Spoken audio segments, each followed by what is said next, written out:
welcome to New York GridIron Recap. I'm Chelsea Gabarkis, and this is our football expert, Mike Demergis, the person who's going to tell me what has these New York teams, what have they been eating? The Mets, the Yankees, the Giants, the Jets, they're all winning. What's going on? Well, New York teams for the last while have basically stunk.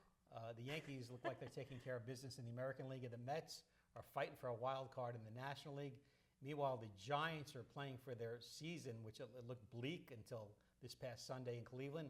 And the Jets are getting what they expected, what they signed up for, what they paid for in Aaron Rodgers. I'm loving that the Mets are going far.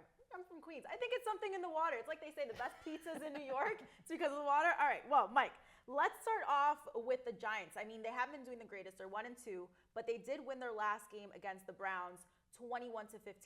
But this team hasn't been consistent. No, they haven't been consistent. They started off things rough with Eric Gray fumbling the opening kickoff.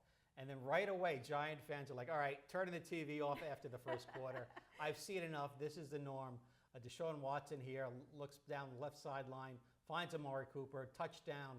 Cleveland's up 7-0. For sure, things would be over. But surprisingly, the Giants were able to get things going. They didn't panic. They had a great offensive scheme in place. Quick passes. See Daniel Jones here catches up with Malik Neighbors, who's been sensational so far this year. Exactly. I feel like Daniel Jones, he's been settling in. He's been a little bit frantic in the beginning, and now he's finally settling in, connecting his passes. And then you have Malik Neighbors, the first player in NFL history with at least 20 receptions and 3 touchdown catches in his first 3 career games. How impressive is that? Malik has been sensational. I mean, the comparisons to Odell Beckham Jr. are there. I can see it. The thing I like about Malik Neighbors is his maturity, something that Odell Beckham didn't have. And on defense, boy, they called up the blitz. The defensive line really got after Deshaun Watson with 7 sacks in the game. They blitzed almost 50% of the time, which is unusual for the New York Giants. They were able to get at it and really took care of Cleveland. Although they scored 3 times. It was 21-7 going to halftime, and they were able to hold on 21-15. Now let's just take it a little bit back to Malik Neighbors. Do you think we're witnessing a one-of-a-kind athlete? Because his awareness on the field is incredible. Yeah, he's very special. There's no doubt about it. I've heard comparisons to Jerry Rice. When you mentioned Odell Beckham Jr. and Jerry Rice, the greatest wide receiver, maybe the best offensive position player in the NFL outside of quarterback, it's Jerry Rice. Malik Neighbors looks like a special person. Another one of those LSU products that is doing sensational coming out of college. I mean, 3 games in and he's making an impact. He's changing the dynamic of this offense. He's changing the dynamic of the Giants team in the future. And Brian Daboll and Shine, the GM of the Giants, they got to be happy about this product coming through, because looming over the Giants, if they would have gone like 0-4, 0-5, was the image of Bill Belichick kind of hovering over the stadium, basically saying, this is going to be my team. With Bill Belichick out there, the Giants really have to perform this year. They got to at least be respectable 6-7 wins. I mean, they've lost the first 2 games, but we're witnessing something special with Malik Neighbors. Next game up is the Cowboys, who are practically on the same boat as the Giants, but the Giants play them at home. How important is this game for the Giants? I think this is a chance for the Giants to make a statement here. They got Dallas at home on Thursday night, short work week. Dallas, defense isn't bad. Their run defense is historically bad. We're talking going back to 1963. But Dallas knows how to take care of the Giants no matter where they are. They won 11 of the last 12. 20 of the last 28 games have been won by the Dallas Cowboys. Dallas is taking care of the Giants. Is it an important game? I think Dallas is ripe for the picking here. This is the chance for the Giants coming out on a short week, coming home. They could take care of the Dallas Cowboys right now. They just have to do the same thing they did against Cleveland with the quick plays and make Malik Neighbors a primary part of the game, which I'm sure they will. All right, well, you know what they say, sports is really unpredictable. But we're going to move on to gangrene, the Jets. 2-1 kicking off the season. Is it too soon for me to be like, hey, they might get into the playoffs? No, you see Aaron Rodgers there connecting with his old battery mate there in Green Bay. Alan Lazard puts the Jets up 7. Aaron Rodgers was literally a surgeon in this game. It looked like he was a 7-on-7 drills with these short passes, these slant passes. 8 different receivers caught his passes against New England. I can tell you, someone that's watched 45 years of Jet games. You're impressed. I'm impressed. Not only am I impressed, is I can't tell you how few times in my lifetime that the Jets were in control of the game from start to finish. And can I just tell you, they beat the Patriots 24-3. The last time the Jets beat the Patriots by 21 or more was in December 1998. I don't even think some of these players were born. Oh, well, listen, what was I doing? I don't even know. What was I doing? What was I doing in 1999? And how skinny was I? Look, the Jets took care of business. Multifaceted targets here. Garrett Wilson with a touchdown there. He was able to get the ball around the whole Jets offense, making everybody a part of it. And the Jets defense, again, took care of business.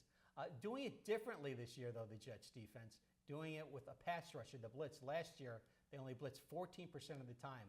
Over 50% of the time, 55% they blitzed against New England this past week. A big part of this team is their defensive line. They were quite impressive on Thursday, and it's a team that is heavily invested in their linesmen. I even think a little bit more than their offense.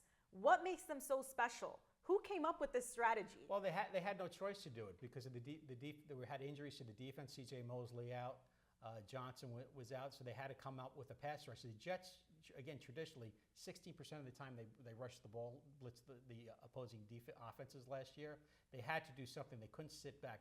Rex Ryan, the former Jets coach, loved blitzes, but he didn't have a good defensive line. When your defensive line can't get to the quarterback, you have to find other ways. The great defensive coordinator, Buddy Ryan, said when he was defensive coach with the Jets in the 1960s when they won the Super Bowl, Joe Namath said he hated getting the pass rush brushed in his face. Quarterbacks do not like defenders in their face. They don't like to be hurried. And that's what the blitz does. It creates problems for quarterbacks that can't handle it. You need to be a great quarterback to handle the blitz. Of course, and I mean, talking about quarterbacks, I want to take it back to Aaron Rodgers. This is a big season for him. I mean, he's a player that has experience, but he's also coming back from an injury. How important was the mental aspect of this game? How did he prepare himself for this season? How do you think he prepared for himself? Going into match, he's like, all right, I'm coming back from an Achilles tear. I have to play my best. I know he went to Egypt this year. That's nice. You know, I don't think he sat in darkness. I think what you heard was a collective sigh from millions of Jet fans around the country, and there are millions of Jet fans around the country, that we have a chance to win games with Aaron Rodgers at the quarterback. He took control. You saw in the video there before when head coach Robert Saleh wanted to give him a hug, and he's like, back off, big boy. We got a long way to go here. Exactly. We have a long way to go. It's difficult to win in the NFL when you don't have a quarterback. And when you have a quarterback, everything changes. If you have a quarterback, you could beat about half the teams in the NFL. That means with the really good teams, you just have to split and you're going to win 11, 12 games. I don't know. The way I'm seeing the Jets, there's a possibility playoffs, the Super Bowl. Who knows? Who knows? Is it too early? Too early? Too soon? Too soon? You're getting way ahead. Too soon, right? Way ahead of yourself, Chelsea. All right. Well, the Jets take on the Broncos at home this Sunday at 1 p.m. and the Giants face the Cowboys this Thursday, also at home. For the Jets, this is our chance to go 3-1. And as for the Giants, I mean, this is our time to gain some confidence. Yeah, gain confidence. Like I said, the Giants, the Giants have the Cowboys now coming in. They're ripe for the picking. Again, got to be quick plays with Daniel Jones. Daniel Jones, build on that confidence, build on the team's confidence. In football, there's only 17 games, Chelsea. So your season could really go in the toilet after 4 or 5 games, and there's no recovering. We're seeing that with a team like with the Cincinnati Bengals right now. They're at 0-3. The chances of making the playoffs are very, very slim. The Giants saved their season on Sunday against Cleveland. Y'all heard that? You got to go into this Red D, okay? Well, I'm Chelsea Kabarkis. This is Mike Demerges, and we will see you at our next show. Bye.